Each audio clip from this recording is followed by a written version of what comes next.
When you do the civil alteration, it literally creates a perfect canvas for you to do interior work.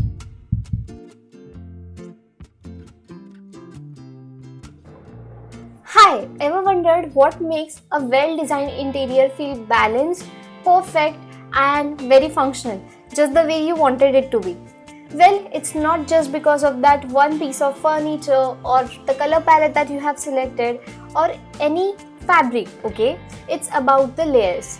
So, hi, I'm Architect Webby. I make content related to interiors and architecture. If you are new here, welcome or welcome back to my YouTube channel Archituber.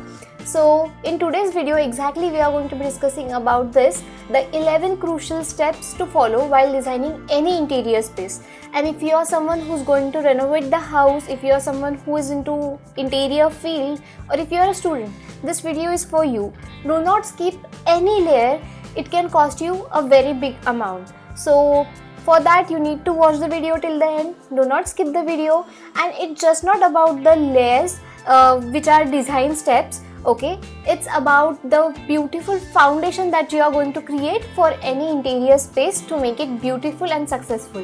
Okay, so let's just get started with today's video and let's just decode them one by one. Let's just discuss about the first layer, which is space planning layer. So what is space planning layer? Let's just understand. So basically, whenever you get a basic floor plan with you, okay, you mark, first thing that comes to your mind is to mark zones, right? And what are zones?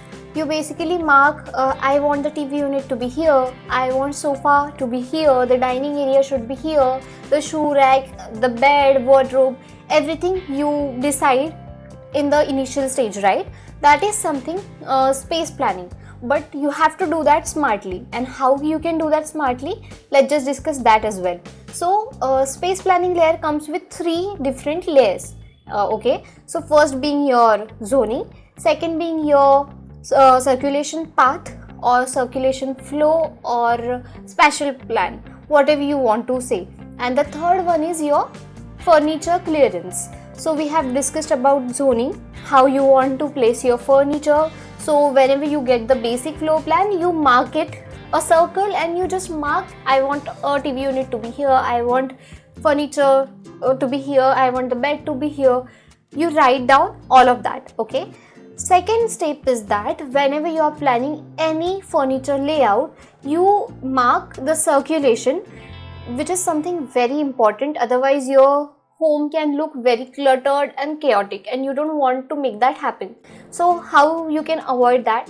Whenever you are placing the furniture in the layout with proper dimensions and everything, you just see how much of space you are getting to walk around, and to do that you can just mark all of the furnitures with appropriate sizes you are going to plan with. Okay, so this is the first crucial step that you have to follow.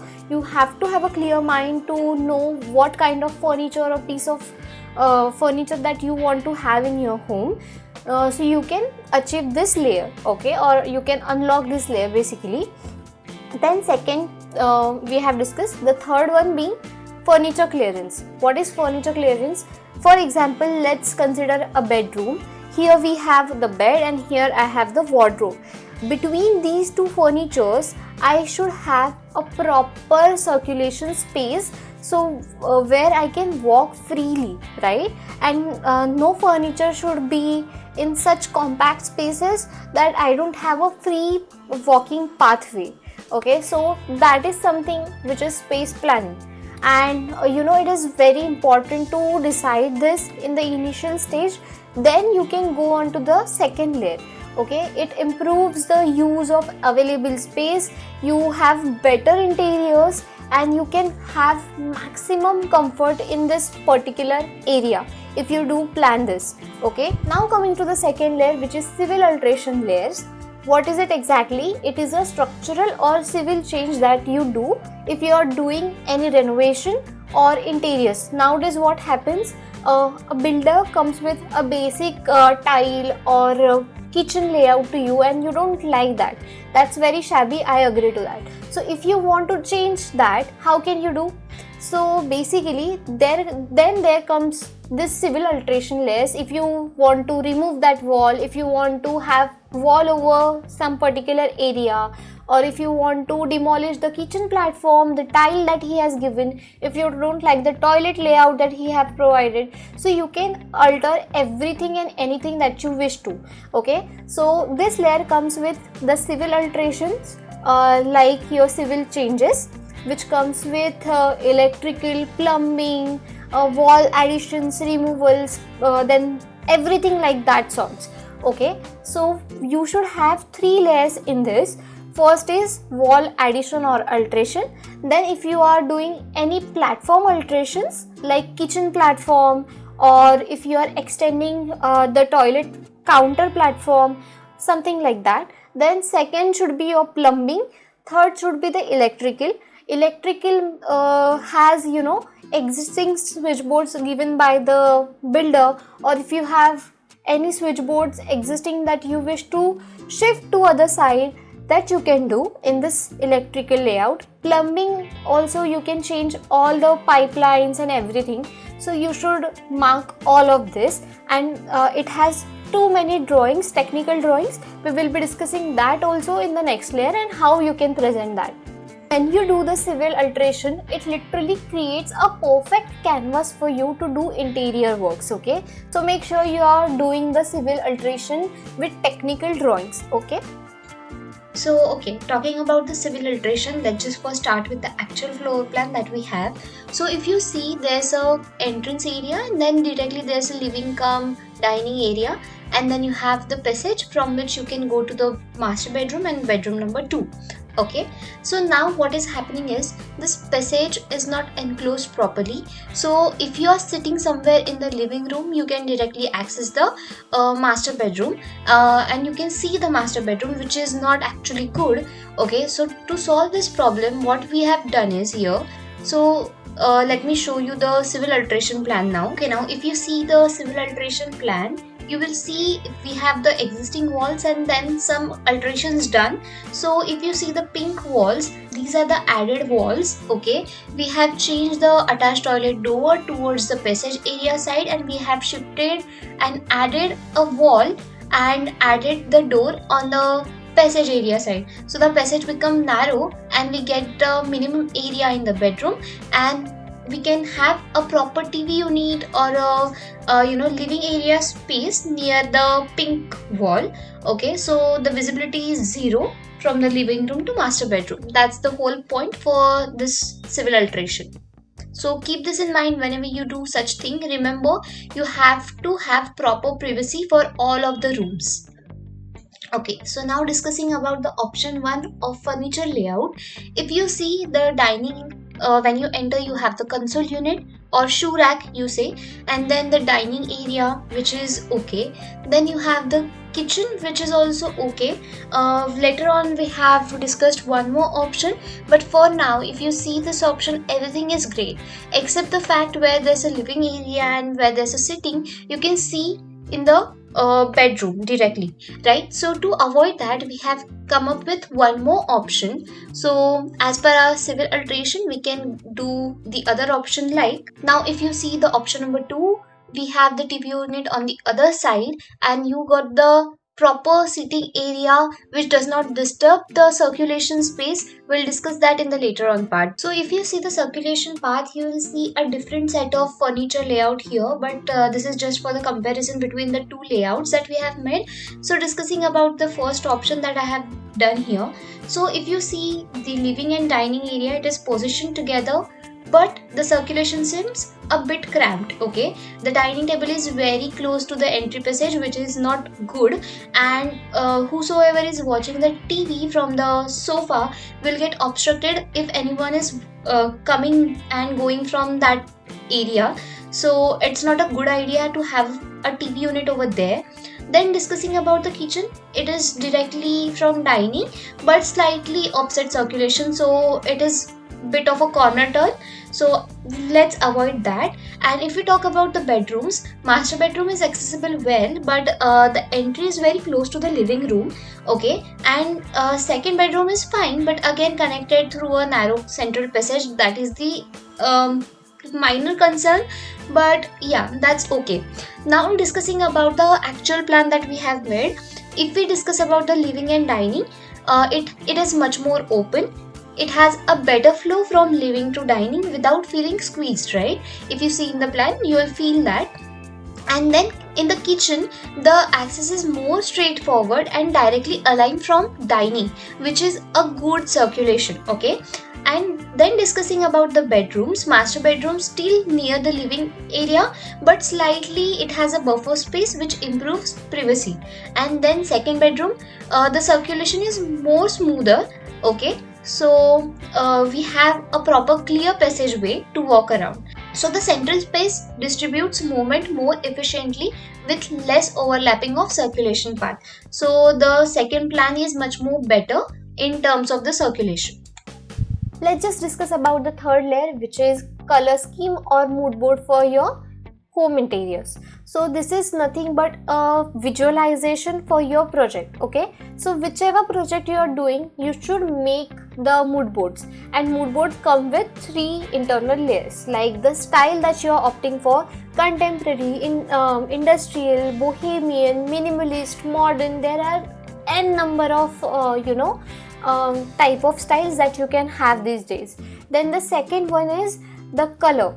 So color scheme should be in 2 categories: primary and accent color. Primary color can go in your tile and the floor tile, then your wall color, and the accent color should be for soft furnishings like sofa color, curtains, pillows, everything which is a soft finishing touches. Okay, then third one is your material styles. Okay, which type of laminate, wallpaper, MS work, or anything of that sort, veneer you want to select, you can have proper images of that or mood board for that. And the fourth layer I suggest personally is something, if you have a bedroom for example, and if you wish to have very minimalistic style approach for that, so you may have a one line for that particular designs, like minimalistic designs. Then the primary color you wish to have with the accent colors. The third line should be with the materials that you are going to use. Okay, and the fourth should be compilation of the best selects for that. And when you go to selection, you will have the best selection, and it is a very pro tip for all the interior designers, because it will help you save your time when you are going for selection. It will have you a better design clarity, and your client will have a better design clarity. It will help you to communicate easily with your clients. Okay, so make sure you are doing this layer. Now fourth one is very similar to the third layer, which is surface finishing layers. So what are surfaces? Like wall, floor and ceiling. Okay, these are 3 main surfaces, and then fourth one being your any furniture which has a vertical, horizontal surface. Okay, so first one being your wall. So wall, which color you wish to have, or wallpaper you wish to have, or some panel if you want to have, so you can create a mood board for that as well. Then for the ceiling, if you wish to have WPC, PVC, wooden ceiling or gypsum ceiling, POP work done, so you can just select as you want it.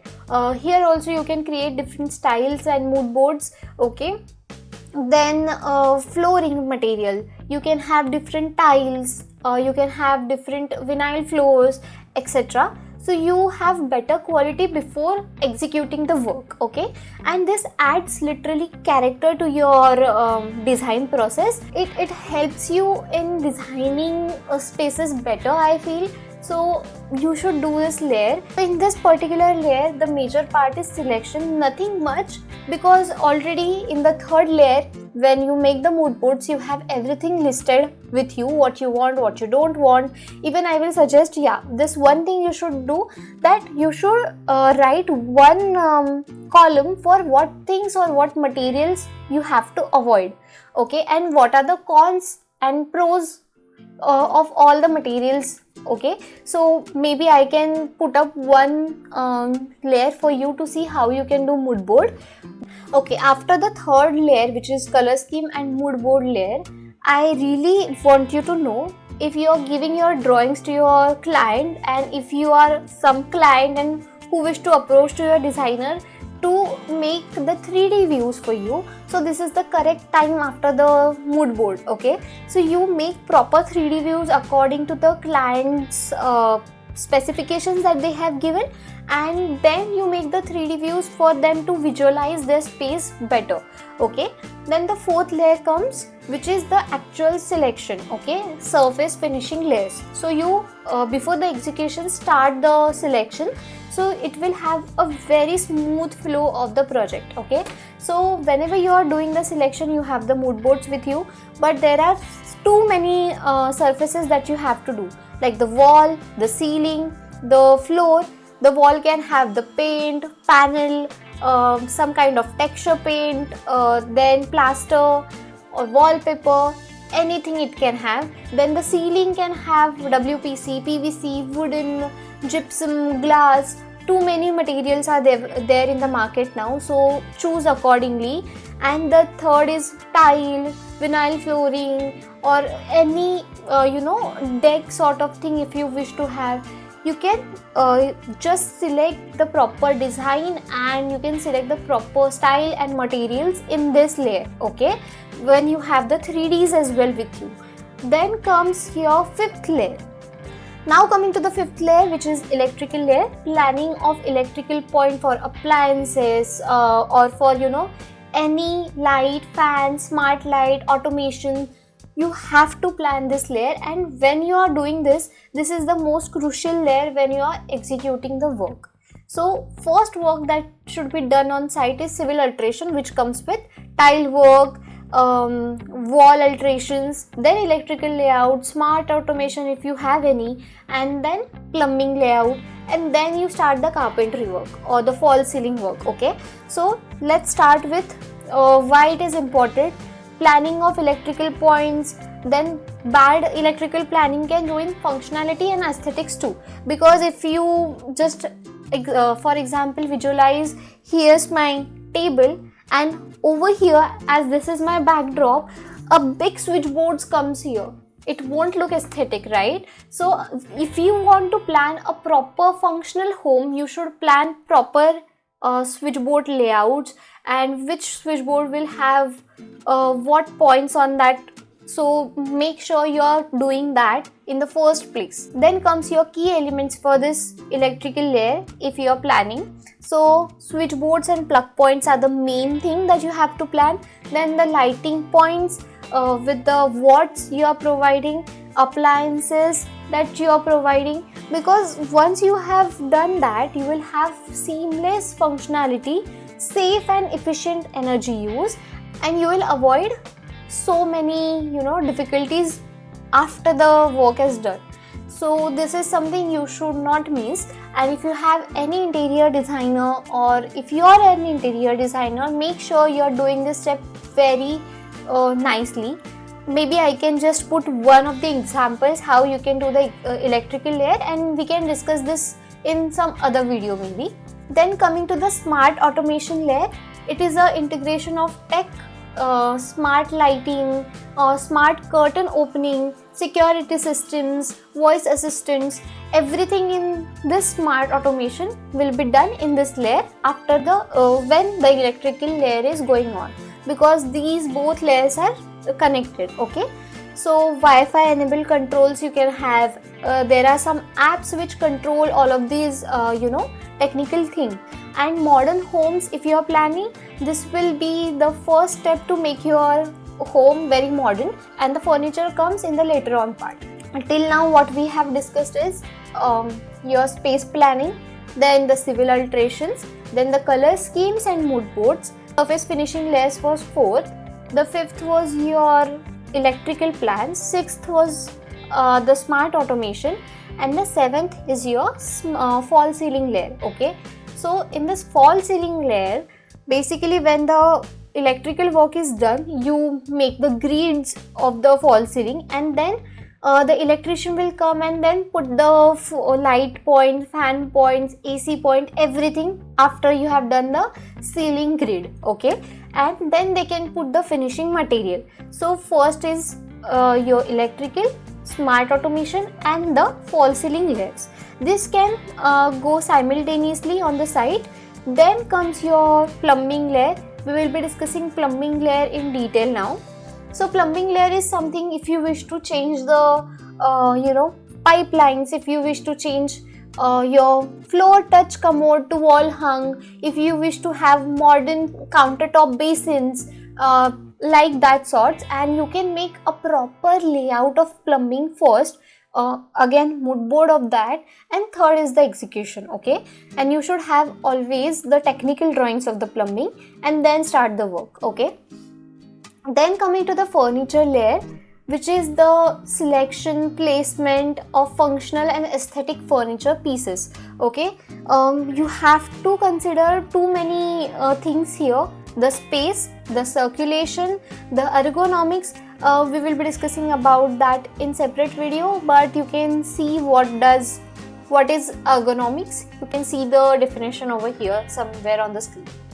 Then comes the soft furnishing layers, which has curtains, rugs, upholstery, cushions, and which adds softness and basic texture to the home or the furnitures. Okay, so they bring warmth, contrast colors. They can create much of comfort. Okay, so add rugs, cushions, bed linings, curtain fabrics, etc. Then it has acoustic benefits. It can give you a cozy appeal to your room.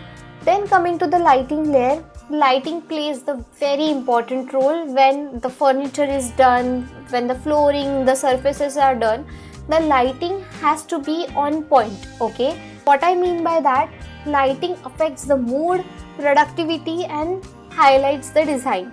These three are the key features why lighting is important in any space. Okay, because you can have down lights, focus lights, task lights, then some kind of decorative lights, but where to have these lights? Okay, we will be discussing that in separate video, wherein we discuss about electrical layout in general or lighting layout in general.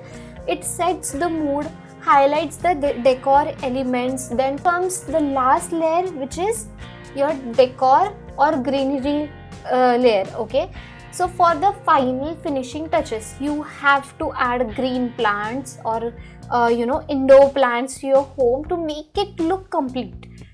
Sometimes just the furniture, the soft furnishings cannot complete the way how your home looks. It personalizes the space, it enhances mental well-being and makes the field space alive. So that's what I feel about this layer. And yes, that's the wrap on 11 essential crucial layers of interior design. If you have any queries, do let me know in the comment section below. We can discuss that.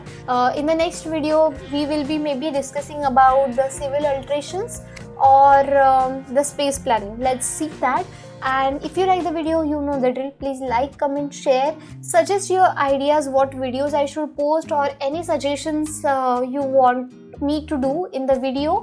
I'll see you in my next video. Till then, please like, comment, share, and do not forget to subscribe to my channel. I'll see you in my next video. Till then, please take care and bye.